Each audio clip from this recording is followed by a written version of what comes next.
So it's a glorious morning, lovely and sunny. Woo! And we forecast rain tomorrow, so I thought I'd take you around and show you the work that I've been doing on the garden lately. And we've got bulbs are coming up, a bit of colour appearing, and of course I've got seed sowing plans for flowers for later on in the season as well.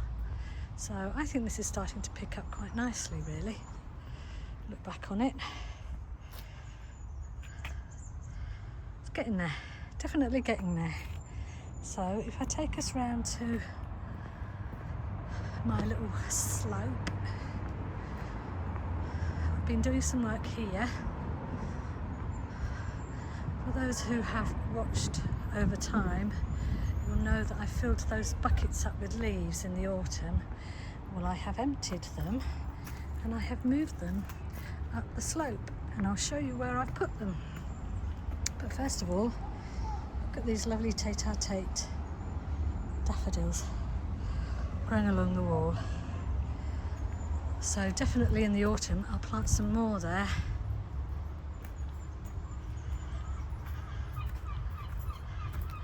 So I've come to a decision about this bit along here. It doesn't get masses of really hot sun through the baking hot part of the summer. So I thought what I'll do is I will rake over the ground really carefully and feed it and mulch it really thickly, and then later on in the summer, that's where I'll put my Brussels sprouts, because then they'll be easy for me to harvest. The other decision I've made is I've put a little wooden trellis along here, and because the green things cost £8.99 for a little section, and I calculated I needed about 12 of them, and I thought, blow that for a game of soldiers. So I bought some of these little wooden trellises and I put them along here just to demarcate where this border is. And in here I'm going to put my onions. They haven't had onions in them before, and they've had a lot of mulch over them over the last couple of years, so I think they should do okay. In this pot here I managed to sprout some of the saved carrot seeds, so I thought for an experiment I'd plant them in here and see what happens. And I've got them covered over with this brown paper just to keep the moisture in. And now I'll just watch and see what happens. So I've taken the leaves of my alternate pongo and carrot pots. Don't know what those are. I'm leaving them for now because you never know, there might be something nice. And these sprouts are coming up slowly. So the onions will continue along here up as far as the strawberry bed, and I've put the metal hoops over the strawberry bed already so that I can put the nets on once they've been pollinated and they've started forming their strawberries. Now this is where I put all the leaves. So these are 6 fabric bags. They've got leaves in the bottom of them. Sort of they've been rotting over since the autumn. And I'll put compost in them and probably some chicken poo and some bloodfish and bone meal. And that's where I'm going to plant my main crop potatoes, because they're nice and deep, if you can see, and they are dark. And with this trellis here, if it looks like it's going to be too bright, I can put a cover over there to block out quite a lot of the light. So I think that's quite a good wheeze.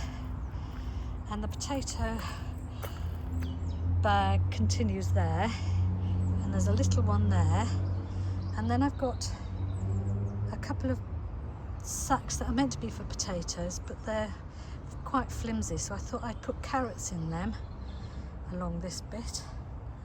So carrots, potatoes, beans, who could ask for more? This bit along here I have rethought, and I think it would be quite good for my tomato bed, because it'll get a lot of sun and all the way round, and I will be able to access the tomatoes all the way round. I have pansies that I've had on the windowsills, and I've transferred them into my makeshift cold frame. in there. And here I put cardboard and squelch over a whole load of creeping buttercups, and I'm hoping to weaken them off so that I can get on top of them eventually. I have rhubarb growing there, and that's lovely, and the garlic seems to be doing pretty well, and I've put squelch along this as well. I've decided this is going to be my middle path for growing things along here. So I have some onions that are coming up from last year under these nets, and I have some broad beans sprouting through.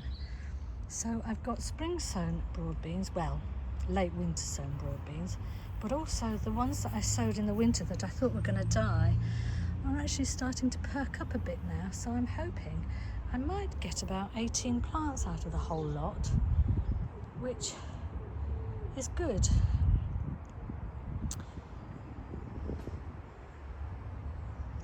I'll show you, I've got this bed ready as well, so I've been doing a lot of bed prep. There is a calendula growing there and a little clump of them there, which I will pull up and move to somewhere a bit less in the way, but you know, they're quite happy there at the moment. So there's only so much a person can do at a time. But here, look at this, isn't this lovely? Purple sprouting broccoli coming through already, all the way along this lovely row. So this coming season, I'm going to have peas along here, and then I'm going to put broccoli along the top, ordinary calabrese broccoli, and then below it I'm going to put some Cavolo Nero, because I really like that kale, and you can keep picking it all the way through the winter. And it's important to have winter food as well as summer and spring food, isn't it? So I don't have very much that I can pick and eat at the moment. Those are onions that I planted in the autumn. I thought they were a goner, but they're looking quite cheerful now, so I shall leave them be and hope they do well. That row below it was where I had lots of leaf mulch and green manure, and I will rake that up and clear it when I'm ready to. And in there I will also put some calabrese broccoli with the nice big heads. So I have lots of plans. This row along here will have carrots. So I'm thinking about essentials for over winter, really, well, through the summer and over winter. And things we like most of all to eat and that are real standbys are, just show you some of the lovely sunshine. The things that we have most over the winter are the winter greens, swede,